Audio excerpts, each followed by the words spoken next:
folks, welcome back today. In today's video, we're going to be replacing this broken center vent on this '09 Civic. I went on eBay, picked up me a new used vent. I think it was like 15-20 bucks for it. And we're going to go through the process of taking off the vent and swapping it out. Let me get some stuff together and I'll be right back. Okay folks, tools that we're going to need for this simple repair. Plastic trim tool remover. You pick up a whole set from Amazon, real cheap. Extension with a 8mm or 5/16. I went with a 1/4 inch ratchet this time because of the fact we're in such a tight space. Phillip screwdriver and flashlight. That's all we should need for this repair. So let's get started. Okay, to remove the lower panel, all you got to do is just pull it off. It's held in there by a series of clips. So all we got to do is this, boom, and then same for this side.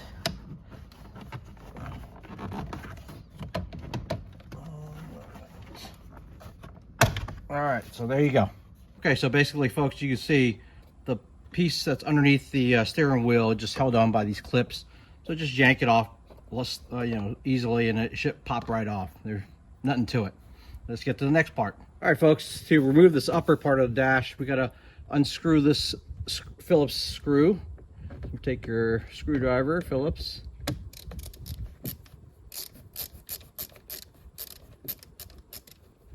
Unscrew it. And we'll get to the next part, and it should just pop off. There it goes there. And now, best to lower down the steering wheel. Gives you a little bit more room. Let's see. And it just unclips. All right, so now what we'll have to do is remove the center plate where the radio and controllers are. Let me get to that part. Right back. All right, so now, folks, we are underneath the HVAC compartment in your little cubby hole here. There is a little cover that we need to remove. There's two indentations. There's one on this side and there's one more on that side. And simply just pry on it and it should pop off.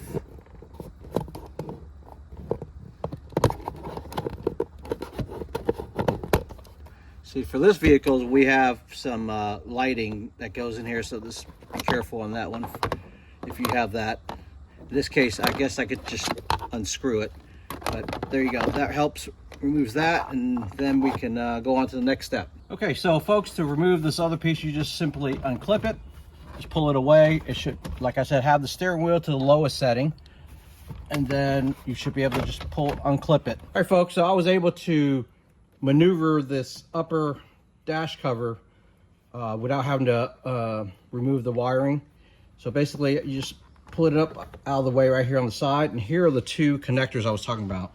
They're for the dash lights as well as the select and reset controls on that dash cover. So just gently move it up and out of the way and just set it to the at an angle and you'll be fine. All right, let's get to the next step. Okay, so if you have the interior lighting that came with it, like the little LED, for my vehicle, I was just able to unplug it and then it comes out of the way. Gives me a little bit more room to access the two screws that are underneath there that we need to unscrew. So let's get to that next. Okay, folks, so the next two that we need to remove, it'll be up and underneath this little cubby hole. You need to remove that one. And there's one more on that side right there. So we need to take that off. Those are 8mm. Okay, so we got both of these screws removed from underneath this little cubby.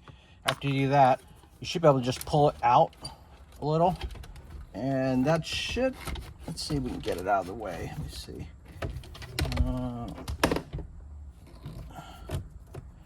Trying to see how much room we have. Finagle it out. And once you have it out this much, just set it on the gear, your shifter. That'll give you enough room. And now I'll show you the back side and what we need to do on the back side.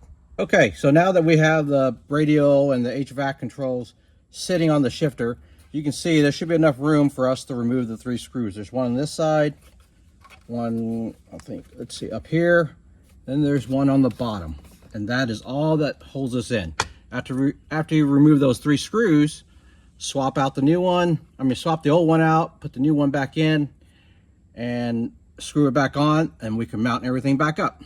So let me get this taken off. I'll be right back.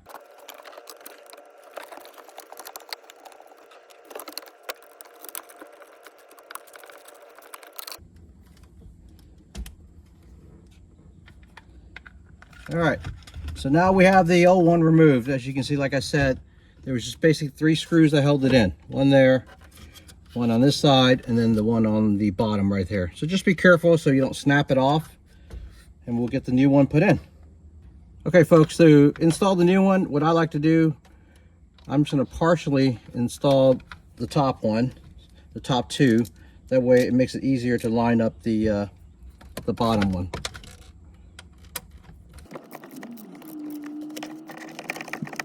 I'm gonna install the other one, but not all the way in. That way it leaves you some wiggle room. Let's see, make sure we're in the right spot.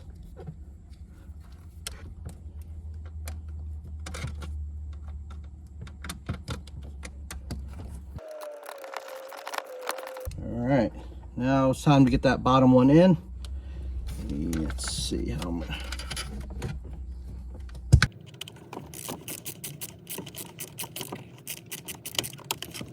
Make sure you don't over tighten it, because yes, it is plastic, so get it snug. All right, so now it's installed. Okay, with the new vent back in place, just make sure everything works properly, and in this case it does. Now we'll just do the reverse and reinstall the HVAC part and put the screws back in.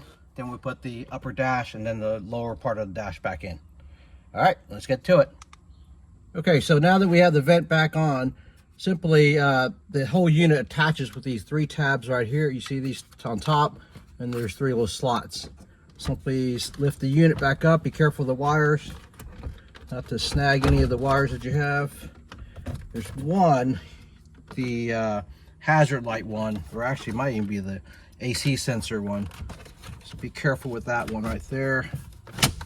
It should snap in place. Once it's snapped in, we'll now put these 2 screws back on, and since you're going to go in there blind, it'll be hard to see it. The best thing to do is to attach a piece of paper towel in the socket and then put the screw on. It'll hold it in place so it won't fall out. So I'll be right back. Okay, so here you go. Just take a piece of paper towel, put the screw back in, and if you turn it upside down, it'll hold it in place. A little tidbit. All right, folks, when reinstalling the 2 screws underneath, it's just easier. Start it by hand and just screw it in till it's snug, and then we can tighten it down completely with the ratchet after that. Green clips, line it back up, clip up, boom. Tuck the wires back in, and you can insert the bottom half of it first, and then once it's in, there's like 2 little slots. I'm not sure if I can show you. There's one there, and there's one on this side as well. Simply slide it up in there. Boom, that one's done. So now let's get to the upper part of the dash. Folks, so to reinstall the upper part of the dash, once again, it's going to have little tabs around the dash that it clips into place. So simply line it back up.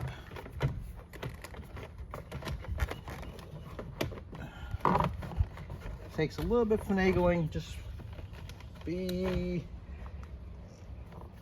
gentle with it, and everything should slide back in.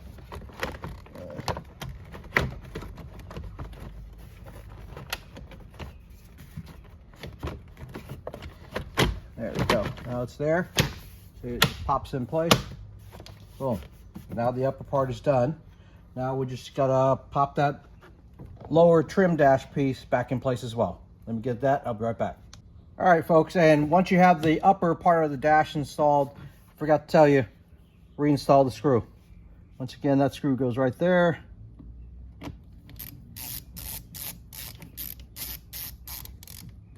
And it's snug. Remember, don't over tighten it. It is plastic.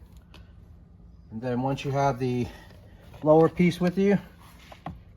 Simply slide it back in place.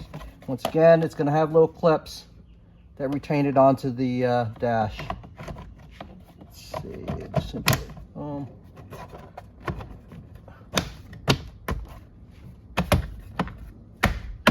right, now we're set. Put your steering wheel back on, and we have a vent that works. All right, folks, thanks again for watching. Hope it helps, and we'll see you on the next one.